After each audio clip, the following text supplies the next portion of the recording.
Hello welcome to Nidhiha kitchen. ఈరోజు మనం చూడబోయే recipe eggplant tawa fry. Eggplant tawa fry కావాల్సింది ఫస్ట్ మనం తీసుకున్న ఎగ్ ప్లాంట్ చూడండి, చాలా పెద్ద సైజులో ఉన్న ఎగ్ ప్లాంట్ తీసుకున్నాం. ఈ ఎగ్ ప్లాంట్ చూడడానికి మనకు ఇలా పెద్దగా ఉన్నా కూడా మనం రౌండ్ పీసెస్ కట్ చేసుకోవాలి, చిన్నవి కాదు. ఇలా రౌండ్ పీసెస్ మనం కట్ చేసుకోవాలి. అది మరీ పల్చగా కాకుండా కొంచెం మందంగా ఉండి కట్ చేసుకుంటే ఆ ఫ్రై చేసేటప్పుడు మనకు వీలుగా ఉంటుంది. లేదంటే మరీ మెత్తగా అయిపోతుంది, సో అది తినలేం.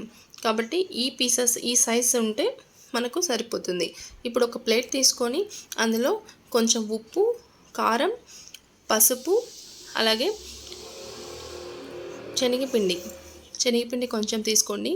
గరం మసాలా, కొరియాండర్ పౌడర్ ఇవన్నీ తీసేసుకున్నాక కొంచెం ఆయిల్ ఇందులో యాడ్ చేయండి. కొంచెం అంటే 1 టేబుల్ స్పూన్ ఆయిల్, ఇవన్నీ కూడా 1 టేబుల్ స్పూనే అండి.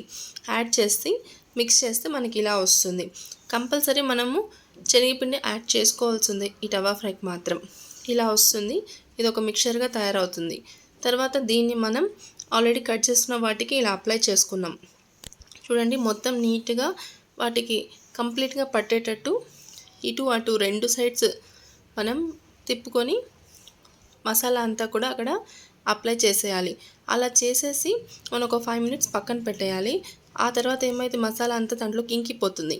ఇప్పుడు ఒక తవా తీసుకోండి. తవా తీసుకొని ఆ తవాని ఫస్ట్ వేడి చేయండి. వేడి చేసిన వెంటనే మీరు ఆయిల్ కానీ వాటర్ కానీ పోయకండి. ఇప్పుడు చూడండి, నేను ఏం వేయకుండానే ఇవన్నీ దాని మీద అరేంజ్ చేశాను. అరేంజ్ చేసిన తర్వాత మళ్ళీ మనకి ఇక్కడ మధ్యలో ఇప్పుడు ఆయిల్ తీసుకొని రౌండ్గా మనం దాని చుట్టూ రౌండ్గా ఆయిల్ని అన్నిటికీ టచ్ అవుతున్నట్టు వేస్తూ వచ్చేయాలి. అలా వేయడం వల్ల ఏమవుతుందంటే మళ్ళీ మనం బ్యాక్ సైడ్ తిప్పినప్పుడు ఆ ఫ్రై అనేది నీట్గా లోపలంతా కూడా కుక్ అవుతుంది. లేదు ముందే ఆయిల్ వేసి పెట్టాము అంటే అది ఫస్టే కొంచెం తవాకి అంటుకొని మాడినట్టు అనిపిస్తూ ఉంటుంది. కాబట్టి ఫస్ట్ నార్మల్గా వేసి ఆయిల్ దాని పైన మసాలా పోకుండా జాగ్రత్తగా వేసుకోవాలి.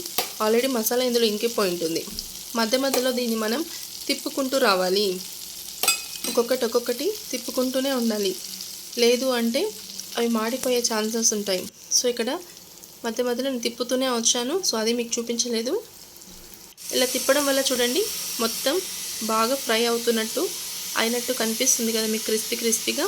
సో అలా అవుతుంది. మళ్ళీ మనం ఫ్రంట్ బ్యాక్ కాలిందా లేదా చూసుకోవడానికి తిప్పుతూ రావాలి. 1 మినిట్ ఇటుపక్క 1 మినిట్ అటుపక్క లాగా వదిలేసుకోవాలి. అలా అయిపోయిన తర్వాత ఏమవుతుంది, మనకి క్రిస్పీగా ఉన్న ఎగ్ ప్లాంట్ తవా ఫ్రై మనకు రెడీ అవుతుంది. చూడడానికి ఎలా ఉందో చూడండి, టేస్ట్ కూడా చాలా అద్భుతంగా ఉంది. ఒకసారి ట్రై చేసి కామెంట్ చేయండి.